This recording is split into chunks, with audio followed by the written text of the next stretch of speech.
Broadcasting live from Houston, from the space city to the world.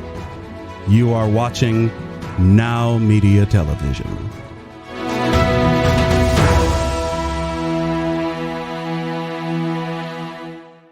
And so really excited to be able to talk about what people can do to prepare for their businesses. Today we have an expert here, Your Biz, Your Tech, Roland Parker. Thank you so much for coming on the show. Great. Nice to be here and chat to you. All right, so tell us a little bit about, first off, kind of introduce yourself, kind of what do you do professionally and how do you guys do it? Sure.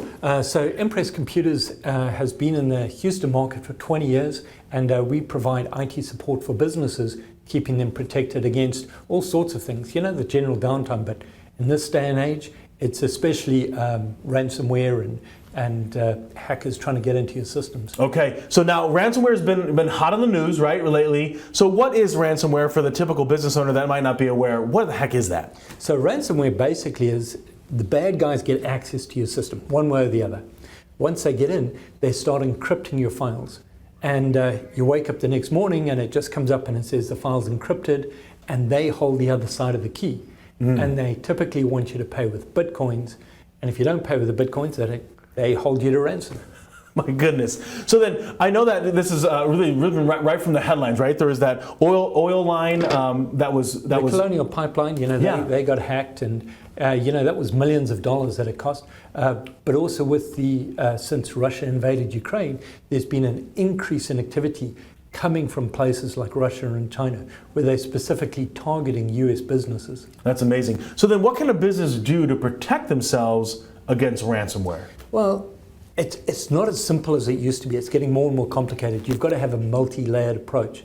You've got to start off with people like ourselves monitoring your system, checking to see what's actually changing. Of course, you've got to have a firewall, which is important, but then you've also got to have something called zero trust. And that we use a program called Threat Locker, which means that we whitelist certain programs that are known good programs. Anything else beyond that will not be allowed to run. So if you click on a link, click on an attachment, go to a website that could have that malware or ransomware embedded into it, well, it's not going to be allowed to run. So if it can't run, it can't get into your system. From there, you've also got to have additional protection in your emails, because the easiest way for the hackers to get in is to come in through your email. So we use a program called Graphis. And what that does, it uses AI to look for bad links that could contain ransomware and just eliminate them. You don't even get to see them.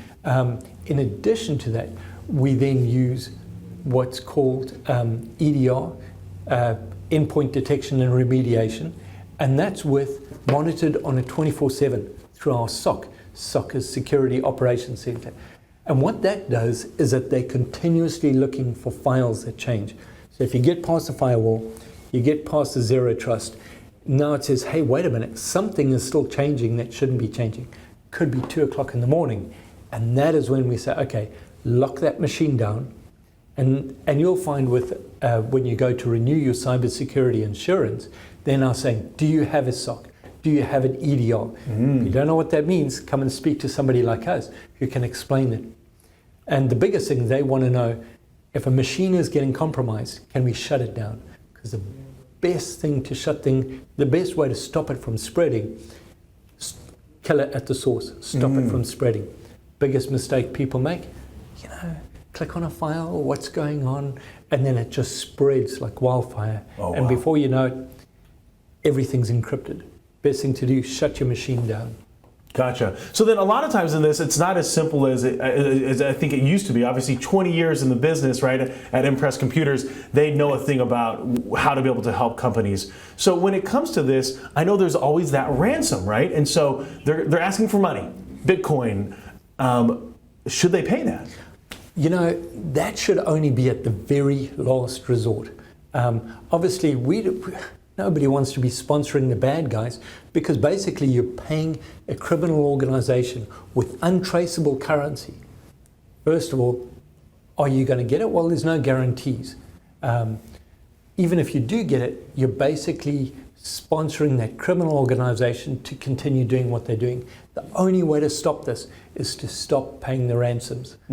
So if you are in a situation where they get past those defenses, you've got to have good backups.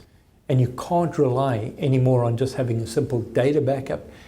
Your data's got to be in 3 different places, and it should be offsite and local and multi-layered.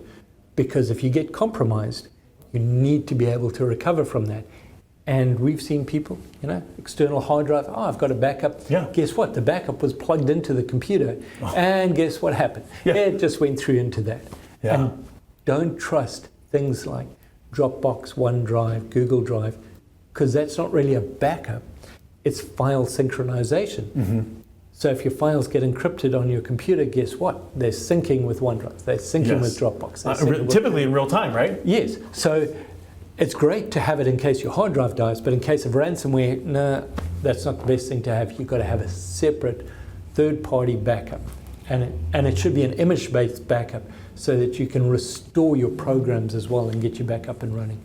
So I got to imagine that a lot of businesses think to themselves, I'm just not big enough, or I'm not really dealing with client-sensitive information. What would your conversation be to that person, just saying, hey, you know what, you need to think beyond that? Some people say, well, I'm not one of the big guys, they're not going to come after me. 80% of the companies getting hacked are less than 50 people. Oh my goodness. Over 60% are less than 10 people. So they're coming after the smaller guys because they don't have protection. So what you've got to think about is, how would my business be impacted if I woke up one morning and I lost all access to my data? So it may not be, you may not have people's social security numbers and that type of thing, but if your business was unable to operate, what would you do? If you didn't know who owed you money, if you didn't know how to access your accounts, if all of that was taken away in a blink of an eye, how would your business operate?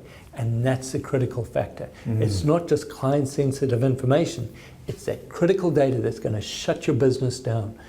And we've seen as high as 50% of the people that get hit with ransomware, if they're a small business and they don't have backups, you either pay the ransom or you go out of business. Wow. So then what happens if somebody runs into this problem, Roland?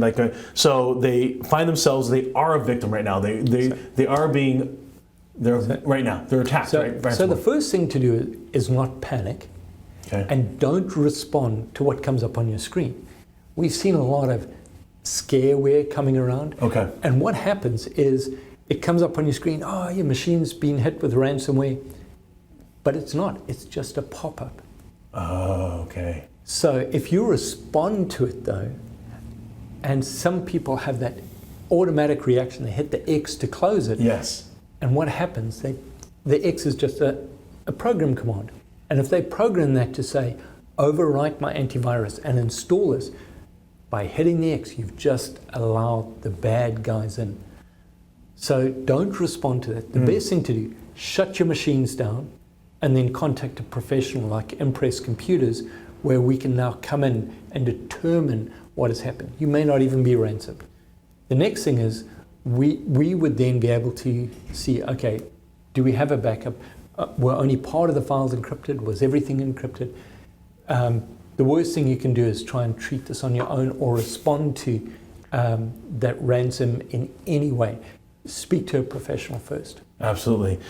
So then where can people contact you if they have questions? Because this is much more complex than kind of meets the eye. Yeah, because really we want to sit down with you, do a full network assessment, make sure that all vulnerabilities are being closed. Like the Colonial Pipeline, it was an ex-employee who had left, and the IT department didn't remove that the access.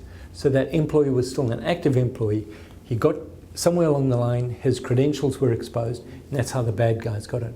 So you got to do a full network assessment, cut off all of the weak points. They can contact us by phoning 281-647-9977 or go to our website, impresscomputers.tech. That's IMPRESS, computers with an S, .tech. And as I say, just give us a call, 281-647-9977, and we'll schedule for a free network assessment. That's wonderful. So last question, because I think it's on a lot of people's minds right now, as some of their employees are working from home using their personal laptop computers, but they're getting into the... should never happen. How does that affect a lot of businesses today? It's the worst thing that people do. Oh, bring your own device. You're going to work from home. You've got a home setup. Great. But guess what? Your IT doesn't have any control over that machine. So your kids could be playing games, downloading stuff. You've got no idea what's on that machine.